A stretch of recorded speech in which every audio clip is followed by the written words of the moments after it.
बिस्मिल्लाहिर्रहमानिर्रहीम। अल्लाहुम्मा सल्ली अला मोहम्मद व अला आले मोहम्मद। तमाम देखने और सुनने वाले नाजरीन को मेरा खलूस भरा सलाम। ऐसे ही सच्चे और दिलचस्प वाक़यात सुनने के लिए हमारे चैनल को सब्सक्राइब करें। आज हम एक ऐसे दौलतमंद शख्स का सच्चा वाक़या बयान करेंगे जो दौलत के नशे में गुम हो जाता है और उसका अंजाम क्या होता है। मरूफ ताजरो संतकार 5 स्टार होटल की लॉबी में बैठा अपनी सोचों में गुम है। वो हमेशा अल जज़ायर के दारुल हुकूमत के इसी होटल में ठहरता है। इसके सामने बहीरा रोम का नीलगू पानी हद्दे निगाह तक फैला हुआ है।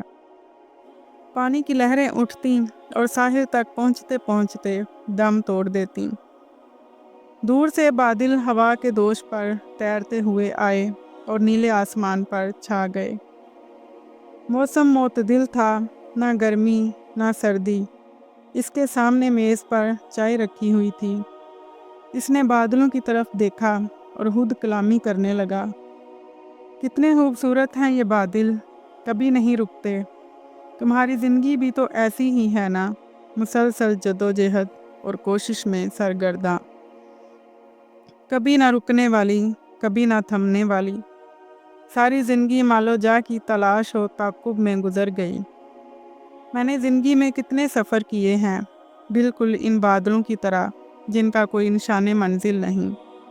कभी यहाँ कभी वहाँ, आज इस मुल्क में कल उस मुल्क में, आज यहाँ नुमाइश लगी है कल वहाँ सनती मेला है। आज यूरोप में कारोबारी मीटिंग है तो कल अरब ममालिक में। एक ही मंजिल, एक ही तमन्ना कि मैं किसी तरह दुनिया का कामयाब बिजनेसमैन बन जाऊं।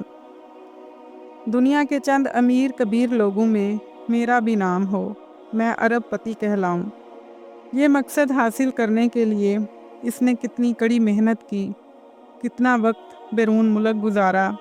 इसने अपने आप से सरगोशी करते हुए पूछा, तुम्हारी कितनी रातें बीवी बच्चों के साथ गुजरी हैं और कितनी 5 स्टार होटलों में।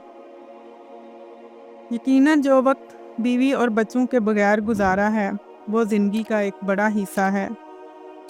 फिर वो कद आदम आईने के सामने खड़ा हो गया। अपनी शक्ल देखी तो चौंक पड़ा। उफ़, ये मेरा चेहरा है।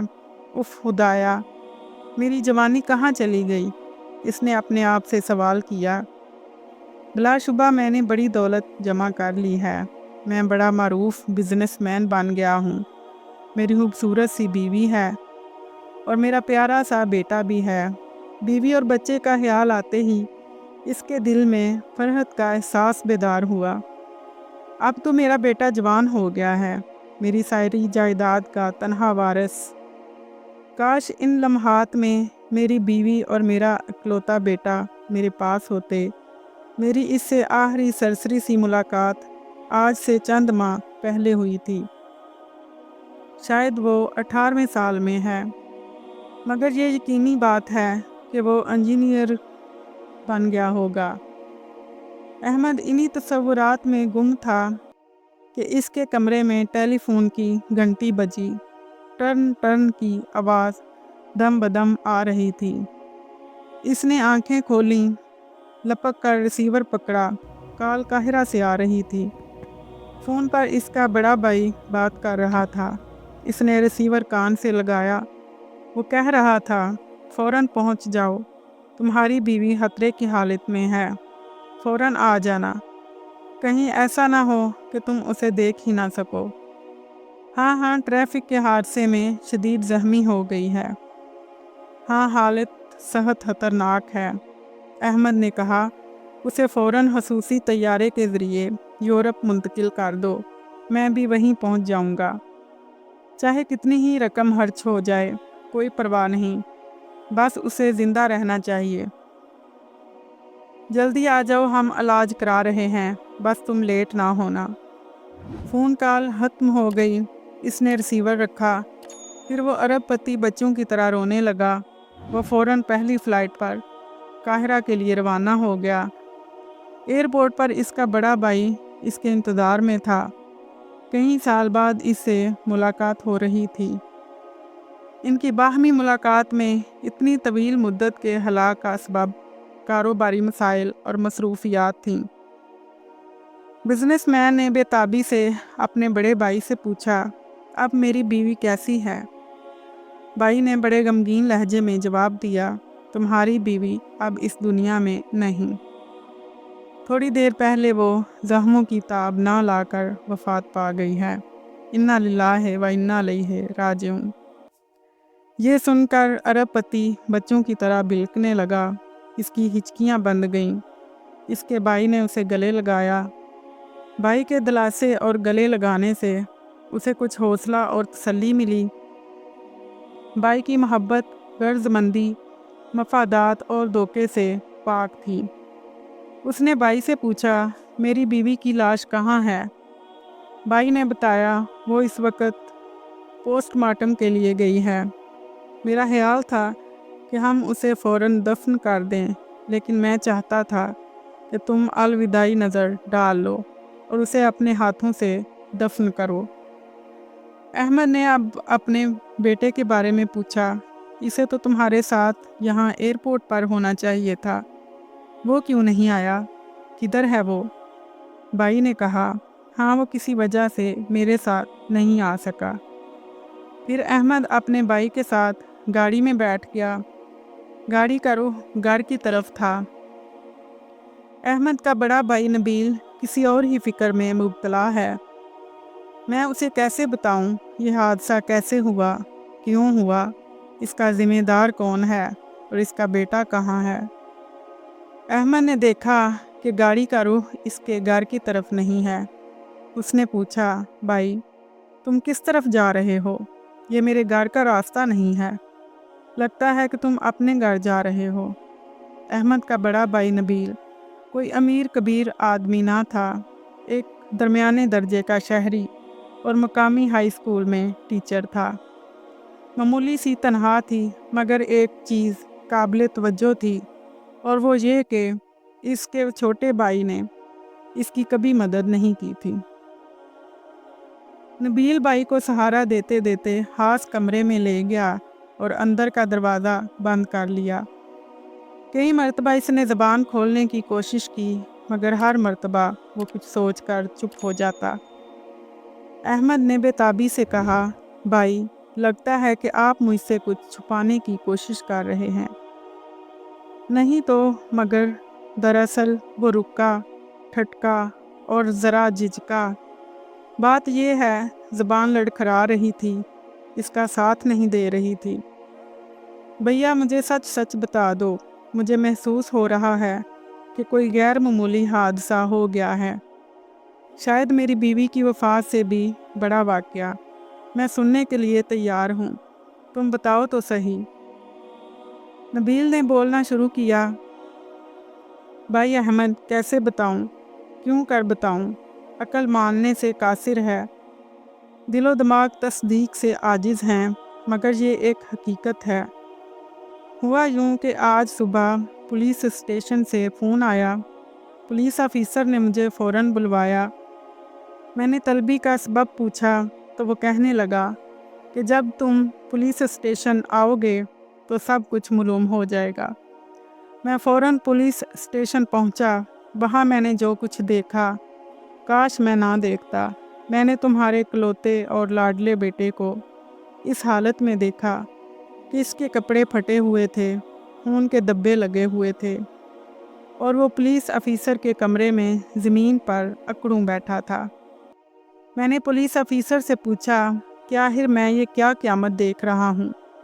पुलिस ऑफिसर ने मेरी किसी सवाल का जवाब नहीं दिया।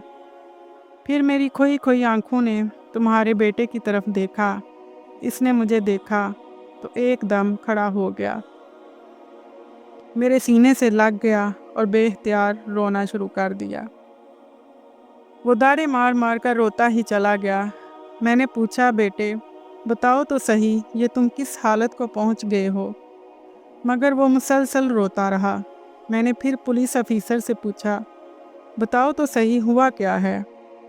मेरे बार बार पूछने पर बाला आखिर पुलिस ऑफिसर ने जवाब दिया, اس نے کہا، تمہارا یہ بدبخت بھتیجا، یہ شہزادہ، یہ امیر زادہ ہیروئن پیتا ہے اور اس نے اپنی ماں کو قتل کر دیا ہے۔ احمد نے جب یہ کلمات سنے تو اس نے بڑی دل ہراش چیخ ماری، آہ افسوس، ہائے افسوس، میری زندگی اجڑ گئی۔ کیا یہ ممکن ہے کہ ایک بیٹے نے اپنی مشفق ماں کو قتل کر دیا ہو؟ یہ کیسے ہو گیا؟ اس کی ماں تو اس پر جان دیتی تھی، وہ تو اس کا اکلوتا لہتے جگر تھا، اس کی آنکھوں کا نور اور دل کا سرور تھا، وہ تو اس کے بغیر چند گھنٹے بھی نہیں گزارتی تھی۔ یہ اس کی زندگی کا سہارا تھا، اس کا خواب، اس کا مستقبل تھا۔ اب نبیل نے احمد کو اس حادثے کی تفصیل بتانی شروع کی۔ تمہارے لاڈلے فرزند نے کچن کی چھری سے اپنی ماں پر پے در پے قاتلانہ وار کیے، یہاں تک کہ اس کی موت واقع ہو گئی۔ پھر وہ پولیس اسٹیشن پہنچا اور صرف 2 جملوں میں کہا، میں فلاں کا بیٹا ہوں اور میں نے اپنی ماں کو قتل کر دیا ہے۔ تفتیشی افیسر نے اس سے بہت سے سوالات کیے مگر اس نے کسی بھی سوال کا جواب دینے سے انکار کر دیا۔ پولیس نے اس کی تلاشی لی تو اس کے کپڑوں سے ہیروئن کی پڑیا نکلی۔ اس کا میڈیکل چیک اپ کرایا، میڈیکل رپورٹ سے تصدیق ہو گئی کہ وہ ہیروئن پیتا ہے۔ اگلے دن پوسٹ مارٹم کی کارروائیوں کے بعد میت کو دفن کر دیا گیا۔ احمد نے اپنی بیوی کو اپنے ہاتھوں سے قبر میں اتارا۔ اس دوران پولیس والے اور صحافی اس پر سوالات کی بچھاڑ کرتے رہے۔ پورے شہر میں کوہرام برپا تھا۔ کوئی عام آدمی ہوتا تو اخبارات صرف چند سطروں کی خبر دیتے۔ یہ تو ملک کا ممتاز صنعت کار ارب پتی تھا جس کی بیوی کو اس کے بیٹے نے قتل کر دیا تھا۔ اخبارات نے پہلے صفحے پر اس خبر کو جلی سرخیوں سے شائع کیا۔ ایک اخبار نے اپنے خاص ذرائع سے اس حادثے کی تفصیل شائع کی۔ اس لڑکے کو ہیروئن خریدنے کے لیے رقم کی اشد ضرورت تھی۔ اس نے اپنی والدہ سے رقم مانگی۔ اس کی والدہ ایک ارب پتی کی بیوی تھی۔ اس نے اسے رقم دینے سے انکار کیا تو وہ فوراً طیش میں آ گیا۔ اس نے کچن سے چھری اٹھائی، وہ نشے کی حالت میں تھا۔ پہلے تو اس نے والدہ کو ڈرایا، دھمکایا اور جب اس نے مسلسل انکار کیا تو چھری کے پے در پے وار کر کے اسے قتل کر دیا۔ اس کی والدہ کے وہم و گمان میں بھی نہیں آ سکتا تھا کہ اس کا بیٹا اسے قتل بھی کر سکتا ہے۔ اگر اسے ادنا سا بھی شبہ ہوتا تو وہ یقیناً رقم دے کر اپنی جان بچا لیتی۔ ماں کے جسم سے خون کے فوارے ابلتے دیکھے تو بیٹے کو جھٹکا لگا اور اس کا نشہ ختم ہو گیا، مگر اب اس کا ہوش میں آنا بے سود تھا، کیونکہ اب وہاں کچھ نہ تھا، اب وہاں اس کی ماں کی سرد لاش پڑی ہوئی تھی۔ چنانچہ اس نے اپنے آپ کو خود ہی پولیس کے حوالے کر دیا۔ اخبار نے مزید لکھا کہ اس حادثے کا سبب یہ ہے کہ ایک پڑھی لکھی فیملی جس کا سربراہ ایک معروف کمپنی کا مالک ہے، ارب پتی ہے، دنیا کے مختلف ممالک میں اس کے کاروبار، فیکٹریاں اور بینک بیلنس ہیں، دراصل اپنی فیملی پر توجہ نہ دے سکا۔ 1 سال پہلے اس کے بیٹے کو یونیورسٹی سے ہیروئن نوشی کے جرم میں نکال دیا گیا تھا۔ احمد نے اخبار میں لکھے ہوئے الفاظ بار بار پڑھے، اپنے آپ کو ٹٹولا کہ اس حادثے کا ذمہ دار وہ خود تو نہیں، اور پھر باپ بیٹے کی حوالات میں ملاقات ہوئی۔ بڑی دردناک فضا تھی۔ ہیڈ وارڈن نے دروازہ کھولا۔ باپ بیٹا آمنے سامنے، طویل خاموشی، ایک الم انگیز سانحہ، ایک حسرت ناک ملاقات۔ کیا کہیں، کیا بولیں، گفتگو کا آغاز کہاں سے ہو؟ بالآخر برف ٹوٹی۔ بیٹے نے اپنی منتشر طاقتوں کو جمع کیا۔ باپ سے ملاقات ہوئے، کئی ماہ گزر چکے تھے۔ अटक अटक कर पूछा, आप बैरून मुल्क से कब आए? बाप ने बमुश्किल जवाब दिया, 2 दिन पहले। बेटा, वापस कब जाएंगे? बाप, इस मुलाकात के फ़ौरन बाद। बेटे ने बड़ी हसरत और नदामत से पूछा, कहाँ जाएंगे? बाप ने अपने आंसुओं पर काबू पाते हुए कहा, तुम्हारी माँ के पास। और फिर दोनों दाड़े मार मार कर रोने लगे। फिर इसके बेटे ने हादसे की तफसील सुनाते हुए कहा, 2 साल पहले मैं हीरोइन से मुतारिफ़ हुआ। मेरे गुमराह दोस्तों ने कहा, लो हीरोइन पियो, ये जादू की पुड़िया है, इससे तुम अपने तमाम गम और परेशानियां भूल जाओगे। तुम्हें जिनसी ताकत मिलेगी।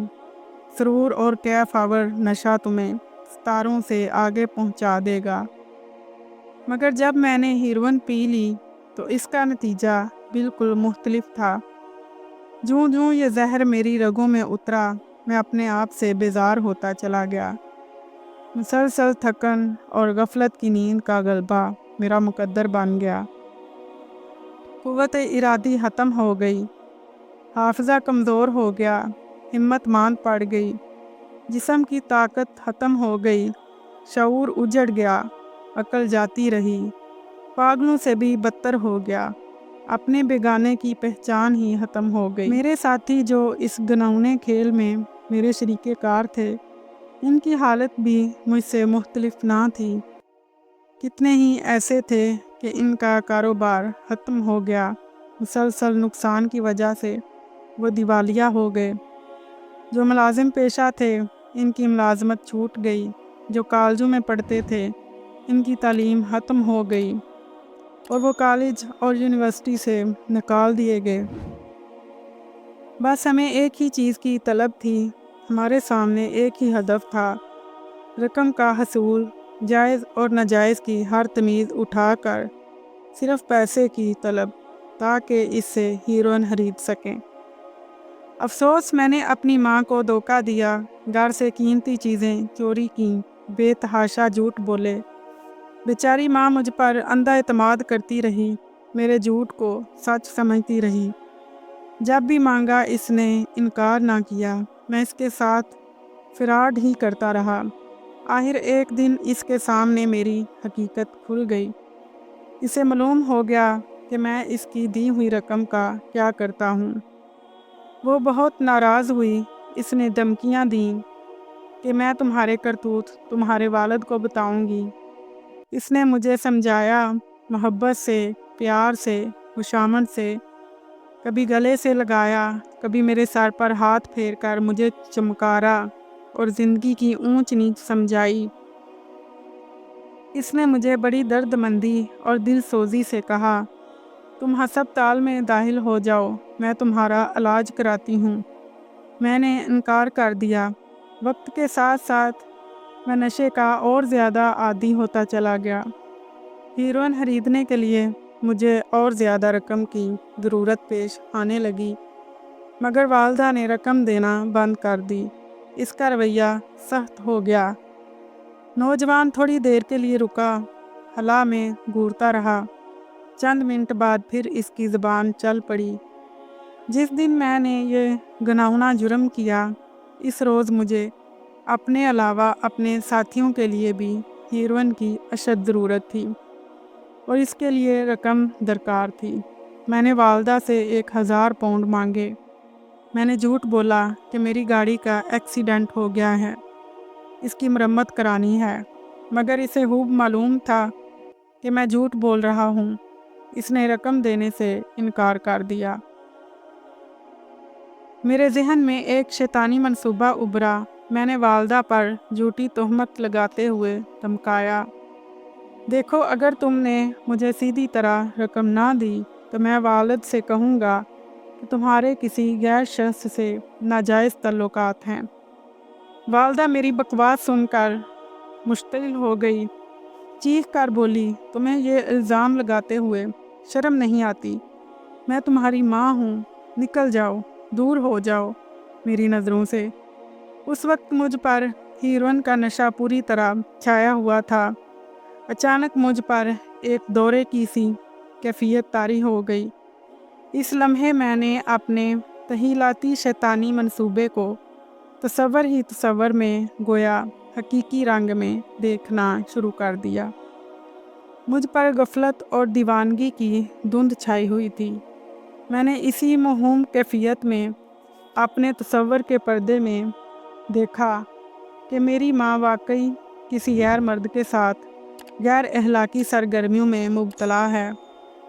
मैं तैश में आ गया कि ऐसी हाइन और बदकार औरत को इस दुनिया में रहने का कोई हक नहीं। अब इसे मर जाना चाहिए। यह मौत की सज़ावार है कि इसने अपने हामद से बेवफाई की है। इसी ख्याल के ज़ेरे असर मैं किचन में घुस गया। गोश्त काटने वाली छुरी सामने पड़ी थी। मैंने लपक कर छुरी उठाई और तेज़ी से बाहर निकला। माँ बदस्तूर गुस्से की हालत में बड़बड़ा रही थी। फ़ौरन 1000 पाउंड निकालो, मैंने छुरी इसकी तरफ बढ़ाते हुए कहा। इसने फिर इनकार किया। मैंने पूरी ताकत से इस पर छुरी का वार किया। मेरे होशो हवास उड़ चुके थे। फिर मैंने कई वार किए। बार बार पे दर पे मैंने इसके मुकद्दस बदन को छिलनी कर दिया। वो चीखती चिल्लाती रही, सिसकती रही, ढिलकती रही, मदद के लिए पुकारती रही, हत्ता कि उसने आखिरी हिचकी ली और इसकी आवाज़ हमेशा के लिए डूब गई। जो ही बेटे ने यह दर्दनाक कहानी ख़त्म की, वालिद ने नफ़रत और गुस्से से मुंह फेर लिया और लंबे लंबे डग बढ़ता हुआ हवालात से बाहर निकल गया। जेलर ने हवालात का दरवाज़ा बंद किया। इधर बेटा पूरी कुव्वत से चिल्लाया, अब्बू, असल ज़िम्मेदार तुम हो। दौलत के पुजारी अब्बा जान, इस साहे की ज़िम्मेदारी तुम पर है। तुम ही इसके ज़िम्मेदार हो।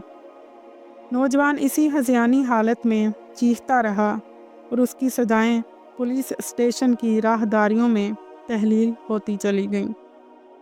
वो रह रह कर कहता था, इस जुर्म में मेरा वालिद बराबर का शरीक है। इसने मेरी तरबियत पर कभी तवज्जो ही नहीं दी। बर्बादी का सबब तो वो बना, वही बना। इस नौजवान पर मुकदमा चलाने की नौबत ही नहीं आई। चंद दिन के बाद वो वहशत के मारे पागल हो गया। डॉक्टरों ने इसे पागलखाने भिजवा दिया। पागलखाने में उसे जो भी मिलता वो यही कहता, मेरा बाप ज़िम्मेदार है। मेरी माँ तो दुनिया की सबसे मुकद्दस खातून थी। काहिरा में दकी नाम का एक मोहल्ला है। इसके बीच में एक खूबसूरत सी मस्जिद है। कभी आपको इस मस्जिद में नमाज पढ़ने का इत्तेफाक हो तो वहाँ आपको सफ़ेद लबादे में मलबूस एक शख्स मिलेगा। सामने रहल पर कुरान पाक रखा होगा और वो इसकी तिलावत कर रहा होगा। तिलावत के बाद वो हाथ उठाता है और लंबी दुआ मांगता है। ये शख्स अहमद है। वही अरबपति, मशहूर बिजनेसमैन और दौलत का मतवाला, साबिक सनतकार। वो अपनी सारी जायदाद हीरोइन को ख़त्म करने वाले इदारे एंटी नारकोटिक्स के नाम वक्फ कर चुका है। अपना ठिकाना मस्जिद में बना चुका है। कभी इत्तेफाक से आप इसके साथ नमाज अदा करें तो वो बड़ी मोहब्बत से हाथ मिलाएगा, थोड़ा सा वक्त मांगेगा, फिर तफसील से ये साहा आपके गोश गुजार करेगा और आपसे अपनी बीवी की मगफरत की दुआ के लिए कहेगा।